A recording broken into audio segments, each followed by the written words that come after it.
اللہ پاک نے جن لوگوں کو تمہاری زندگی سے نکال دیا ان کی فکر نہ کرو، اللہ وہ سب جانتا ہے جو تم نہیں جانتے۔ اللہ کی رضا میں راضی رہنا سیکھو، بہتر نہیں بہترین ملے گا۔ 3 لوگ جب آپ کے سامنے بات کر رہے ہوں تو انہیں مت روکیں۔ محبت میں ہارا انسان، بچہ اور والدین، کیونکہ ان کا دل بول رہا ہوتا ہے۔ کسی چیز سے بالکل نا امید ہو جانا اس کی طلب میں ذلت اٹھانے سے کہیں بہتر ہے۔ رشتوں کو مضبوط رکھنے کے 2 راز: جب آپ غلط ہوں تو اپنی غلطی تسلیم کریں، جب آپ صحیح ہوں تو صرف خاموشی اختیار کریں۔ صبر ایک ایسی سواری ہے جو اپنے سوار کو گرنے نہیں دیتی، نہ کسی کے قدموں میں نہ کسی کی نظروں سے۔ اگر تم اس وقت مسکرا سکتے ہو جب تم پوری طرح ٹوٹ چکے ہو تو یقین جانو دنیا میں تمہیں کوئی نہیں توڑ سکتا۔ شاید دنیا کے سارے لوگ تجھے اپنے فائدے کے لیے چاہتے ہیں، صرف تیرا رب ہی ہے جو تجھے تیرے فائدے کے لیے چاہتا ہے۔ علم تمہیں راہ دکھاتا ہے اور عمل تمہیں مقصد تک پہنچاتا ہے۔ محبت کا اظہار تب ہی کرو جب اسے نہ پا سکو، بعد میں مجبوریوں کا سہارا لے کر کسی کو چھوڑ دینا وفاداری نہیں۔ تنہا انسان کو کبھی تنہا نہ سمجھنا، کیونکہ جو تنہا ہوتا ہے اس کے سب سے قریب اللہ ہوتا ہے۔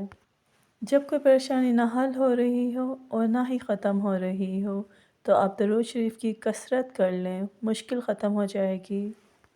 حضرت علی نے فرمایا، تنہا چلنا شروع کرو تو ہر راستے میں اللہ تھام لیتا ہے۔ جمعے کے دن سورۃ یاسین پڑھنے سے تمام خواہشات پوری ہو جاتی ہیں۔ جب دل تکلیف میں ہو تو سکون کے لیے سب سے بہترین جگہ سجدہ ہے۔ 2 اعمال ایسے ہیں جن کا ثواب کبھی تولا نہیں جا سکتا: معاف کرنا اور انصاف کرنا۔ اپنے دوست کے دشمن سے دوستی مت کرو، ایسا کرنے سے تم اپنے دوست کے دشمن بن جاؤ گے۔ یہ زندگی 2 دن کی ہے، ایک دن تمہارے حق میں اور دوسرے دن تمہارے مخالف۔ جس دن تمہارے حق میں ہو اس دن غرور مت کرنا اور جس دن تمہارے مخالف ہو اس دن صبر کرنا۔ انسان کی تمام پریشانیاں 2 باتوں کی وجہ سے ہیں: تقدیر سے زیادہ چاہتا ہے، وقت سے پہلے چاہتا ہے۔ دوست کو دولت کی نگاہ سے مت دیکھو، وفا کرنے والے دوست اکثر غریب ہوتے ہیں۔ جب سکون کی کمی محسوس کرو تو اللہ کے آگے توبہ کر لو، کیونکہ یہ ہمارے گناہ ہی تو ہیں جو ہمارے دل کو بے چین رکھتے ہیں۔ جب تمہاری جان کو خطرہ ہو تو صدقہ دے کر جان بچاؤ، اور جب تمہارے دین کو خطرہ ہو تو جان دے کر دین بچاؤ۔ حاجی کی مغفرت ہو جاتی ہے اور حاجی جس کے لیے استغفار کرے اس کی بھی مغفرت ہو جاتی ہے۔ حضرت علی سے پوچھا گیا کہ انسان برا کب بنتا ہے؟ فرمایا، جب وہ اپنے آپ کو دوسروں سے اچھا سمجھنے لگے۔ بے شک دنیا اور آخرت کی مثال ایسی ہے جیسے ایک شخص کی 2 بیویاں ہوں، ایک کو راضی کرتا ہے تو دوسری روٹھ جاتی ہے۔ زندگی کے 3 سنہرے اصول ہمیشہ یاد رکھو، اس سے ضرور معافی مانگو جسے تم چاہتے ہو، اسے مت چھوڑو جو تمہیں چاہتا ہے، اس سے کچھ نہ چھپاؤ جو تم پر اعتبار کرتا ہے۔ تمہارے رزق میں دوسروں کی ضروریات پوری ہو رہی ہے تو تم بہت خوش نصیب ہو کہ اللہ تمہاری رزق کو پاک کر رہا ہے۔ اکیلے ہونے کی سب سے اچھی بات یہ ہے کہ جب آپ پریشان ہو، آپ اداس ہو، آپ کو سننے والا صرف آپ کا اللہ ہوتا ہے۔ جہاں آپ کی عزت نہ ہو وہاں مت جاؤ، چاہے وہاں کھانا آپ کو سونے کی پلیٹ اور چاندی کی چمچ میں ہی کیوں نہ دیا جائے۔ نامکمل علم فساد پیدا کرتا ہے۔ حضرت علی سے کسی نے پوچھا، اگر کوئی اپنا ہمیں بھول جائے تو کیا کیا جائے؟ شیر خدا نے فرمایا، کوئی اپنا ہو تو وہ کبھی نہیں بھولتا اور جو بھول جائے وہ اپنا نہیں ہوتا۔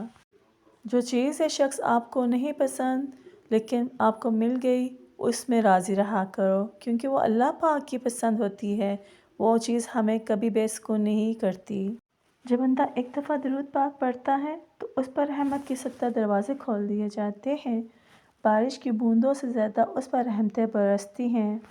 آپ محبت کا ہاتھ کسی جانور کے لیے بھی بڑھائیں تو وہ آپ کو مایوس نہیں کرے گا، لیکن انسان کسی کے دل سے کی ہوئی محبت کو بھی مٹی میں ملا دیتا ہے۔ زندگی کے ہر موڑ پر صلح کرنا سیکھو، کیونکہ جھکتا وہی ہے جس میں جان ہوتی ہے، اکڑنا تو مردے کی پہچان ہوتی ہے۔ برے انسان کی صحبت سے پرہیز کرو، کیونکہ وہ تلوار کی طرح ہے، دیکھنے میں خوبصورت اور اثر میں خطرناک ہے۔ محبت دور کے لوگوں کو قریب، عداوت قریب کے لوگوں کو دور کر دیتی ہے۔ دعا اپنے لیے مانگنا عبادت ہے اور دوسروں کے لیے مانگنا خدمت ہے۔ عبادت سے جنت ملتی ہے اور خدمت سے خدا ملتا ہے۔ اگر نماز پڑھنے والے کو علم ہو جائے کہ کیسے اللہ کی رحمتوں نے اسے گھیر رکھا ہے تو وہ کبھی سجدے سے سر نہ اٹھائے۔ سبحان اللہ۔ حضرت علی نے فرمایا، حضور اکرم صلی اللہ علیہ وآلہ وسلم نے ارشاد کیا کہ جو میری محبت کی وجہ سے اپنے بیٹے کا نام محمد یا احمد رکھے گا تو اللہ باپ اور بیٹے دونوں کو بخشے گا۔ تمہارا بدترین دوست وہ ہے جو تمہیں غلط بات پر راضی کرے۔ غلط بات پر غصہ آنا شرافت کی نشانی ہے، لیکن غصے کو پی جانا مومن کی نشانی ہے۔ جب تم حق پر رہتے ہو تو تمہارا دوسرا ساتھی تمہارا رب ہوتا ہے، کیونکہ جب کوئی بھی تمہارا ساتھ نہیں دیتا تب اللہ ساتھ دیتا ہے اور اس سے بہتر کوئی ساتھی نہیں۔ بچپن سے سکھایا جاتا ہے اللہ سے ڈرو، لیکن یہ غلط ہے۔ اللہ سے اتنی محبت کرو کہ اس کی ناراضگی سے ڈرو۔ انسان جب کوئی برائی کرتا ہے تو وہ دائیں بائیں آگے پیچھے اچھی طرح دیکھ لیتا ہے، بس اوپر دیکھنا بھول جاتا ہے۔ دولت، رتبہ اور اختیار ملنے سے انسان بدلتا نہیں، اس کا اصل چہرہ سامنے آ جاتا ہے۔ اگر کوئی آپ کی فکر کرتا ہے تو اس کی قدر کرو، کیونکہ دنیا میں تماشائی زیادہ اور فکر کرنے والے بہت کم ہوتے ہیں۔ پاکیزہ ترین محبت یہ ہے کہ تم کسی شخص سے محبت کرو، یہ جانتے ہوئے کہ وہ تمہارا نہیں ہو سکتا، اسے خوش دیکھنے کی تمنا کرو۔ بے سہاروں کا سہارا صرف اللہ ہے۔ جب ساری دنیا ٹھکراتی ہے تو صرف اللہ کی ذات ہے جو بندے کی ماضی جانتے ہوئے بھی تھام لیتا ہے، رسوا نہیں کرتا۔ انسان میں عیب نہیں، نیکی تلاش کرو، کیونکہ اللہ بھی اپنے بندوں کے بے شمار گناہوں کو معاف کر کے اس کی نیکی کو دیکھتا ہے۔ دنیا کا امیر شخص وہ ہے جس کے دوست مخلص ہوں۔ جب تمہیں لگے کہ تمہارا کوئی نہیں ہے تو آسمان کی طرف دیکھنا، وہاں وہ ہے جو ہمیشہ سے تمہارا تھا اور ہمیشہ تمہارا رہے گا۔ وقت، موسم اور لوگ سب کی ایک سی فطرت ہوتی ہے، کب کون کہاں بدل جائے پتہ نہیں چلتا، اس لیے اللہ کے سوا کسی سے امید نہ رکھو۔ اللہ کے سوا کسی سے امید نہ لگاؤ۔ ماں کی گود سے قبر کی دیوار تک زندگی کے ہر پہلو پر نظر ڈال کر دیکھ، اللہ کے سوا کوئی کام نہیں آتا۔ جب کبھی تمہیں اپنے رزق میں کمی نظر آنے لگے تو کچھ مال اللہ کو دے کر اللہ کے ساتھ تجارت کر لیا کرو۔ جو شخص تم پر غصہ کرے مگر پھر بھی تعلق نہ ختم کرے، وہ برے وقت میں تمہارا سچا ساتھی ہے۔ ایسا بہت کم ہوتا ہے کہ جلد بازی کرنے والا انسان نقصان نہ اٹھائے، اور ایسا ہو نہیں سکتا کہ صبر کرنے والا ناکام ہو جائے۔ حسد نہ کرنے سے بدن تندرست رہتا ہے۔ عقل مند ہے وہ شخص جو انجام سوچ کر کام کرے۔